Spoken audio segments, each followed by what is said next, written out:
Hey guys, welcome back to another episode on Live Life Balanced. I'm so happy today to have Cindy Kane joining us. She is an integrative nutrition health coach and a practicing dental hygienist. She's passionate about supporting clients as they gain better balance for better health. Cindy believes whole foods and improved lifestyle habits are essential for sustained success. As a practicing dental hygienist, she has always been a proponent for less consumption of sugar to prevent tooth decay and balance blood sugar. She's now created two small group programs. One is called the 21-Day Detox Lifestyle Sugar and Lifestyle Detox, and the other one is called Unstuck.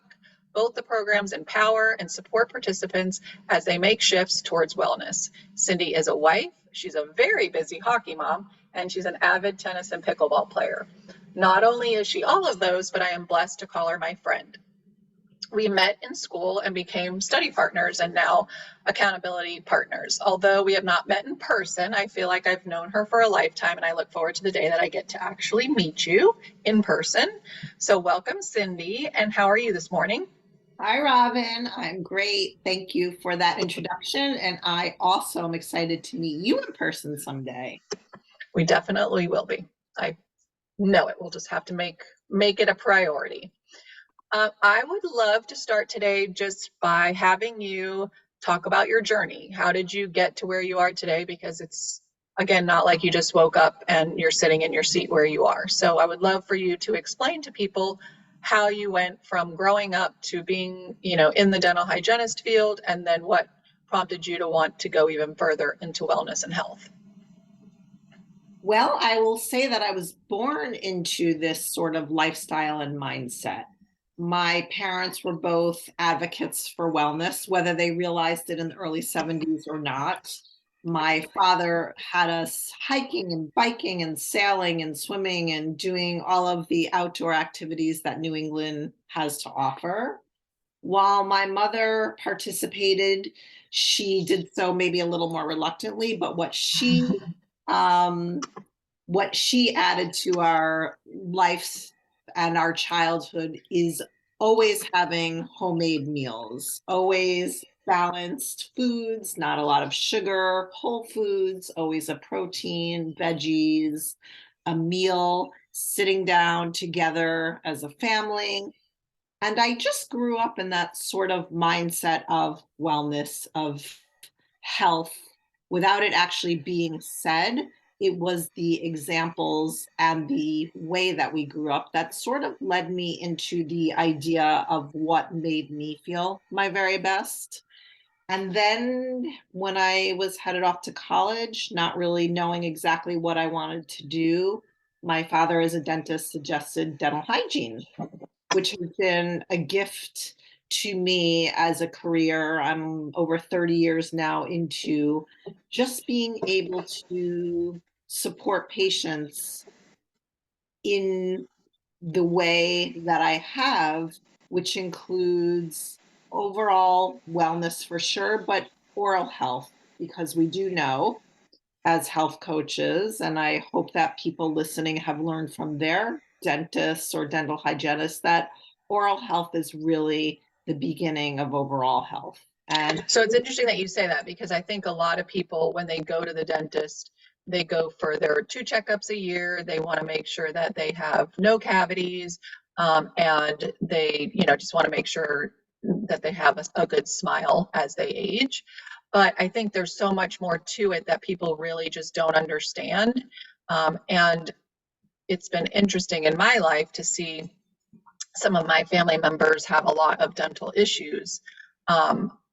Knock on wood, I have not, but I see like the stuff that people go through, and I often wonder, now that I'm in this health and wellness, community, I wonder like how much of that could have been preventable, or because, this is not my area of expertise. So I wonder, like, as your patients sit with you year after year and they come back, usually you have the same dental hygienist. I mean, I've had the same one for a long time. It must be, how does it feel to be able to encourage those people twice a year at least, to take better steps, to do better things? And I know you only have a short amount of time, and you're, in their mouth, so they're not really able to communicate back. But what have you seen over your 30 years as far as like the impact you've been able to make just from those people coming year after year, sitting in your chair? I think the impact has been great, as in Awesome. large and helpful. And I do believe that over the years, the patients that I have been seeing have reduced their incidence of dental cavities. They have lowered their gingivitis or their periodontal issues because I have a really nice repertoire. And I always do add in the connection of our mouth to the rest of our bodies, the inflammatory factors. And we do talk about brushing twice a day. I'm a big proponent of the Sonicare by Philips. It is just the greatest electric toothbrush ever. I have no affiliation with them, and I tell people this all day long. I feel like a spokesperson, but I'm really not. But I see when people use the Sonicare or the Quip toothbrush, which is a better price point, that people's oral health is markedly better than it was 6 months ago. Well, that's good to know. Thanks for sharing that. I'll put those two in the show notes so that people, if they're interested in finding a new toothbrush, they would be able to pick one of those. So a question that I've just discovered recently is floss and flossing. Not flossing, but floss in general. Um, and I was unaware that what the coating of that's on floss really isn't the most healthy. And I don't know the ins and outs, but I bought a non-synthetic. It's different, but it's non-synthetic and it's whatever. But I feel like because it's not as slippery, I guess I feel like I'm able to get a lot more off of my teeth when I'm flossing. So I don't know if you have a particular brand. I'm trying to think of the brand I just bought, but if you have a brand that you recommend that's maybe not out, in the, I don't even know the toxic ones, but like not your traditional ones. Do you have one that you recommend? There is a brand called Cocoa Floss, Cocoa and floss? Okay. they're two sisters. One is a dentist. I think one specializes in marketing, and they have great products. The name Okay. of my business is Maven of Moderation because I do believe in moderation. So Mhm. my first and foremost goal with a client is to get, or a patient is to get them flossing. Yes, I agree. So I do agree with you that the waxed flosses have a coating on them, which does sometimes make it easier for them to get the floss interproximally or in between the teeth. And I'll even go as far to say if you're going to use those plastic pieces that you see people littering with, of course, I don't want them to litter, but if that's the way you're going to floss and using something that goes against everything that I believe in, the plastics and the um, that sort of tool that's available on the market, I would rather see you flossing because there is such a vast difference between people that floss and don't floss. So if it's something that's easy and you can do it while you're driving or working or sitting watching TV, many people don't have the dexterity to floss if you haven't been taught.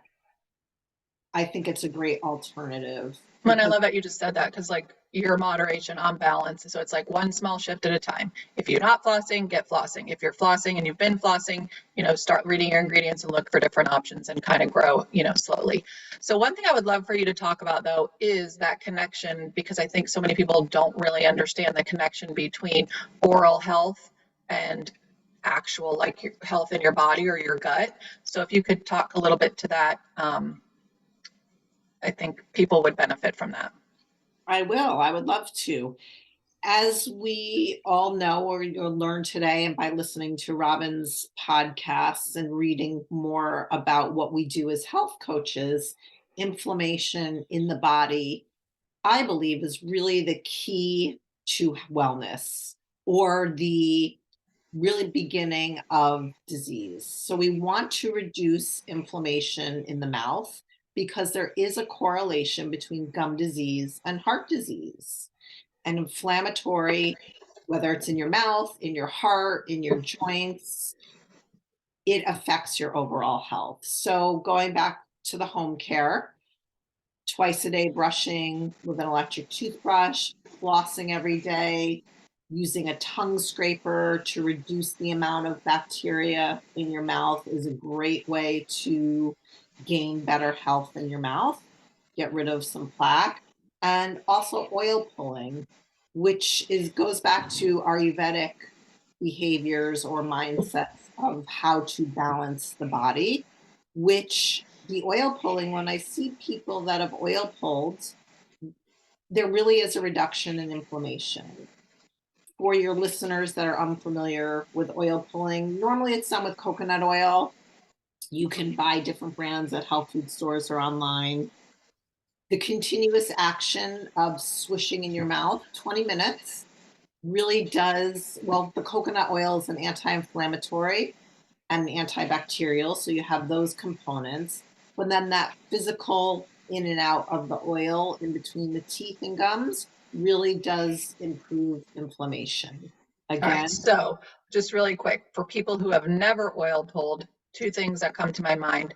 Start with like a minute or two and then kind of build up, but don't spit it in your drain. Make sure you spit it in the trash because coconut oil hardens and I wouldn't want it to harden in your pipes. So make sure that when you're oil pulling, that you just spit it into the trash. And because if you've ever worked with coconut oil, it can liquefy and harden back and forth. So those are two things that I learned the hard way. Great advice. So tongue scraping for me, probably in the last 5 years or so, was new, but the value that I find in it is amazing. So do you want to talk to some of the health benefits of tongue scraping?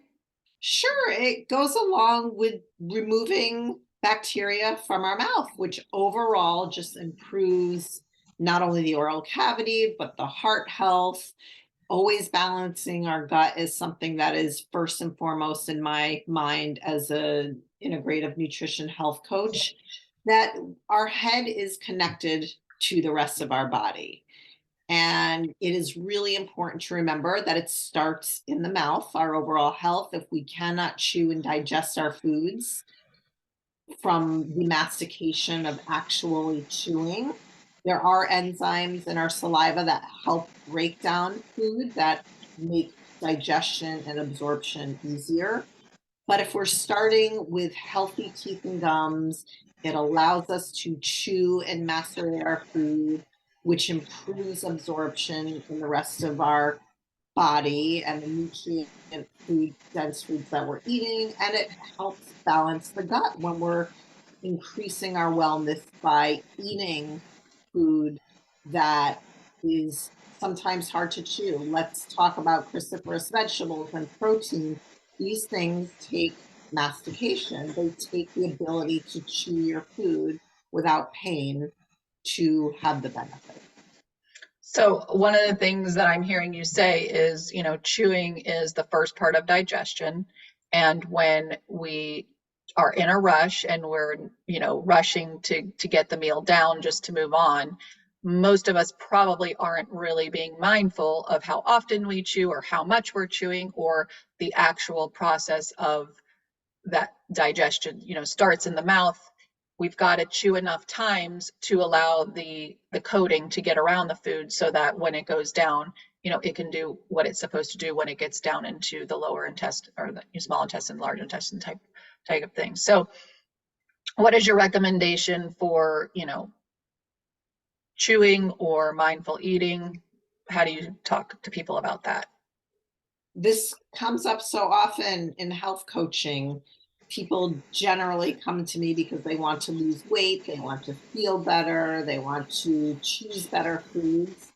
So we talk a lot about mindful eating, slowing down, chewing 20 to 30 times before swallowing, which to me is a lot. So if you think of yourself, think 15 times, 10 times, something more than what you're doing.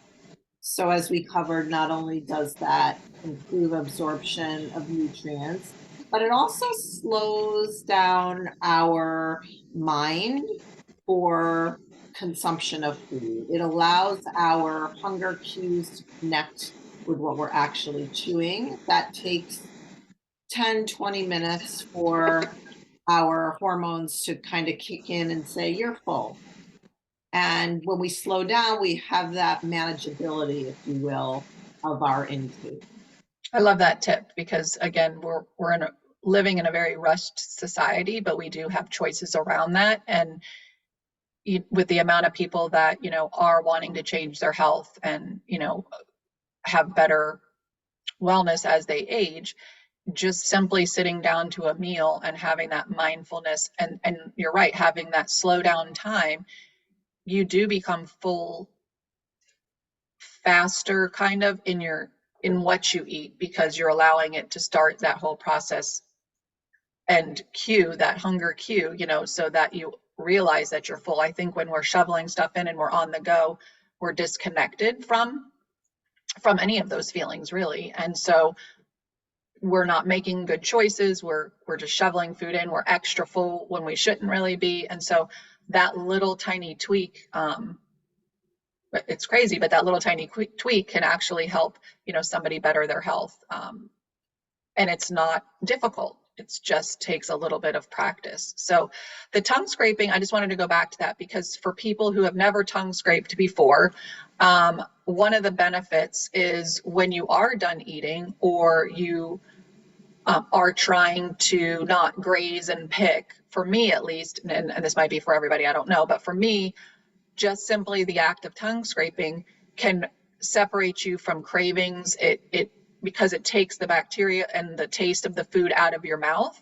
The signals are different that go to your brain, and I think that's fascinating. When I realized that connection years ago, I was like, wow, this is so cool. Like after the turkey dinner, and I've been grazing all day, I just go in and it doesn't even like sound yummy to go have leftovers or whatever that everybody else wants to eat, but there is a scientific fact about removing, the taste and the bacteria and the disconnect of cravings. Do you have anything else that you want to say about that? I will say that using a tongue scraper, I love telling patients this. I love telling clients this fact about tongue scraping, how it reduces cravings.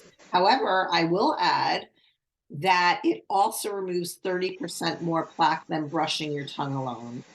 If That's you, interesting. yeah, if you can imagine your tongue as a tuft of grass, that the soil would be where the bacteria hides. And it's really hard to do a sort of cursory brush, but if you scrape the tongue, that's where the bacteria comes from. And it'll improve the odor in your mouth, it will improve the color of your tongue.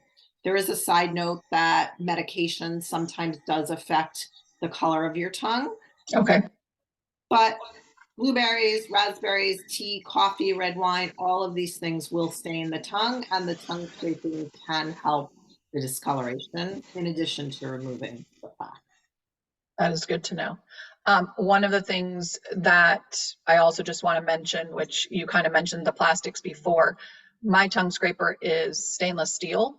I don't know if you have a preferable one, but if you do, I will drop it in the show notes. So if you've never used a tongue scraper, you can look at the one Cindy uses, and then I'll also drop the one I use. I think I got it on Amazon, but I made sure that it was stainless steel, and they last for a long time. So if you're going to use a tongue scraper, do stay away from plastics because plastics have toxins in them that you don't need to be introducing into your oral cavity. All right, so being a health coach, you've gotten to kind of integrate the oral health into your practice, and helping clients. And one of the things also as being a dental hygienist, we talked a little bit about sugar, and you and I both know that sugar is inflammatory. And so you created and been using a sugar detox, lifestyle detox kind of program. And I know detox is that buzzword, but ultimately what I've seen from the program, and I'm sure you've seen also from your clients, is it truly is a reset. Like it's just resetting your body to eliminate and to get over like the addiction, feelings to sugar and that craving of it. And so for anybody who is looking to jump off, and take a step in one small shift in the direction of wellness, the sugar detox lifestyle reset, I think, is a good first step. If you're somebody who doesn't know where to begin. But I also wanted to talk because you have a mini program called Unstuck that I know you paired up with Lauren. And I really want you to talk about that program because I feel like it really is a holistic because it's looking at all lenses. And you and I both know that wellness has to come from that holistic lens and not from just doing one thing or another. So if you want to talk about your Unstuck program, that would be awesome. Of course. Lauren Haas and I created a program called Unstuck, as you said. And Lauren is a professional declutter coach and productivity coach. So we decided to combine our passion for this mini program, 3 sessions, women only. We do it on Zoom, we've done it in person. And we really talk about the home environment. She talks about the home environment, how it affects your overall health, and that's where I come in. But she gives tips and ideas, and people set goals in their homes, because if your home feels safe and it feels uncluttered and it feels somewhere where you are comfortable, then you're able to cook a meal, you're able to relax, you're able to practice the self-care that really comes with whole health or holistic health. So she talks about the decluttering of the home, set small goals. The next session, we will check in with goals. Women automatically feel better. They have accountability, they have support, they've done something in their home where they do feel better. Then I will talk about small shifts in our mental health and our physical health, whether it's eating more greens, whether it's drinking more water, whether it's going for a walk. The women set their own goals of where they'd like to be. So then the follow-up or third session, we check in with those goals. And then we talk about optimistic brain health and how we can create better balance in our lives and keep going towards better health. We created Unstuck during the pandemic. Many of us created or started habits while our time at home that were not supportive of our overall health. So that's why we called it Unstuck. We wanted to help women get unstuck from where they were. And we've had a lot of success. People feel better, they are better, there's more space in their lives for doing things that they enjoy. That's awesome. And I think again, I love the overall theme of that mini, program because it's just small little shifts that people can make to take one step in better health, which we're always talking, you and I, about how just taking a step forward really creates the momentum to keep going.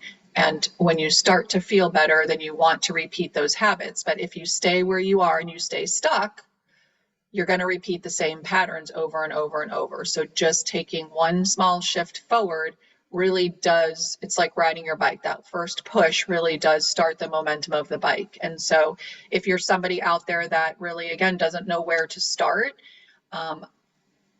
one of these programs might be fit for you. If you're looking for health coaching, that might be a fit for you.